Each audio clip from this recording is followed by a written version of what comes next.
क्या ईरान के सामने ट्रंप को यू टर्न लेना पड़ा? क्या ईरान की शर्तों पर ट्रंप मान गए हैं? और क्या आईआरजीसी ने पकड़ा हॉर्मुज का गला तो निकल गई ट्रंप की अकड़?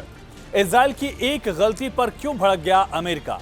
नमस्कार, जी मीडिया के डिजिटल प्लेटफॉर्म पर आपके साथ मैं हूं आयुष सूर्यवंशी।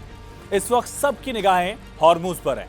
अमेरिका और इजराइल मिलकर ईरान पर 11वें दिन से ही लगातार मौत बरसा रहे हैं। ईरान ने भी इसके जवाब में इजराइल पर तो मिसाइलें दागी ही हैं, लेकिन इसके साथ ही यूएस को सपोर्ट करने वाले पड़ोसियों पर भी ईरान ने लगातार अटैक किया और तगड़ा मैसेज दिया है।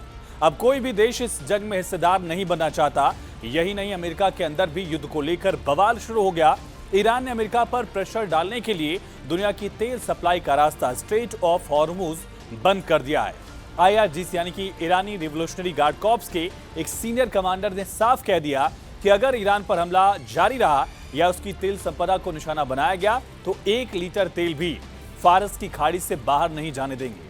अमेरिकी राष्ट्रपति डोनाल्ड ट्रंप की विनाशकारी चेतावनी के बाद भी ईरान लगातार कड़ा रुख अख्तियार किए हुए है और कई देशों में तेल की किल्लत की वजह से हाहाकार मचा हुआ है। इन सब के बीच आखिरकार ट्रंप की अकड़ कैसे टूटी और वो ईरान से पहली बार बात करने पर राजी कैसे हुए, समझिए। ट्रंप ने इजराइल के साथ मिलकर 28 फरवरी को ईरान पर पहला अटैक किया था और इन हमलों की शुरुआत में ही ईरान की तरफ से सुप्रीम लीडर खामेनी और उनके परिवार के कई सदस्यों की जान गई थी। टॉप कमांडर्स मारे गए। तब से ट्रंप के तेवर ऐसे चढ़े थे कि उन्होंने साफ कह दिया था कि ईरान में वो अपनी पसंद का सुप्रीम लीडर बिठाएंगे और अगर किसी और ने इस कुर्सी पर बैठने की हिमाकत की तो उसकी भी जान ले ली जाएगी। इतने तेवरों के बीच डोनाल्ड ट्रंप जंग के 11वें दिन से ही अब नर्म पड़ने लगे और कहा कि मैं ईरान से बात करने को तैयार हूं। डोनाल्ड ट्रंप ने एक अमेरिकन चैनल को इंटरव्यू में ये कहा, ईरान से बात करने पर इच्छा जाहिर की है। दुनिया भर में तेल को लेकर एक तरफ हाहाकार है और इस वजह से डोनाल्ड ट्रंप पर प्रेशर ज्यादा है। स्ट्रेट ऑफ हॉर्मुज को दुनिया की धड़कन कहा जाता है। उस पर ईरान की आईआरजीसी ने अपनी पकड़ इतनी मजबूत कर ली कि पूरी दुनिया में तेल की किल्लत जो है वो दिख रही है। यहाँ से 20% क्रूड ऑयल और एलएनजी गुजरता है।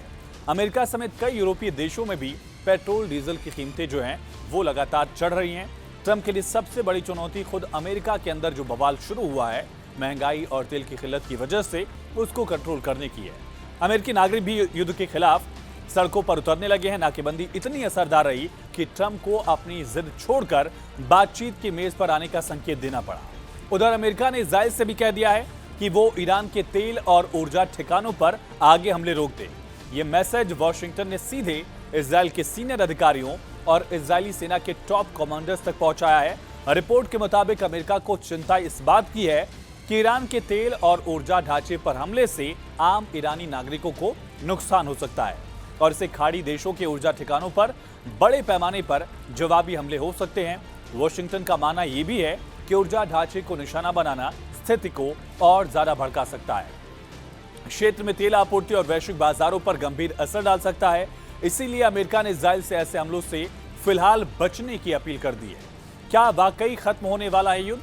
दरअसल ट्रंप का ये कहना कि वो ईरान से बात करेंगे, क्या सिर्फ एक पैंतरा है या वाकई युद्ध विराम की आहट है?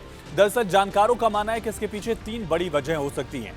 पहला तो ईरान को रूस से मिल रही खुफिया जानकारी और सैन्य मदद जो है, जिससे अमेरिका की मुश्किल बढ़ गई है। पुतिन के साथ ट्रंप के पुराने रिश्तों को देखते हुए माना यह भी जा रहा है कि पर्दे के पीछे कोई डील चल रही है।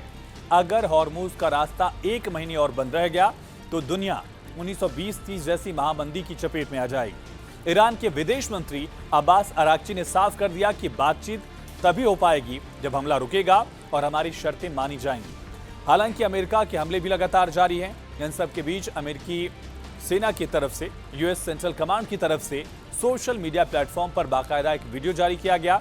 इस वीडियो में कहा गया है कि अमेरिकी सेनाएं समुद्र में शक्ति प्रदर्शन करने और अंतर्राष्ट्रीय जहाजों को परेशान करने की ईरानी शासन की क्षमताओं को लगातार कमजोर कर रही हैं, खत्म कर रही हैं। इन सब के बीच अमेरिका और ईरान के बीच बढ़ता ये तनाव न केवल क्षेत्रीय बल्कि वैश्विक स्तर पर भी लगातार चिंता का विषय बनता जा रहा है और दिक्कतें बढ़ रही हैं। फिलहाल इस वीडियो में इतना ही। बाकी तमाम खबरों के लिए आप जुड़े रहिए जी न्यूज के साथ।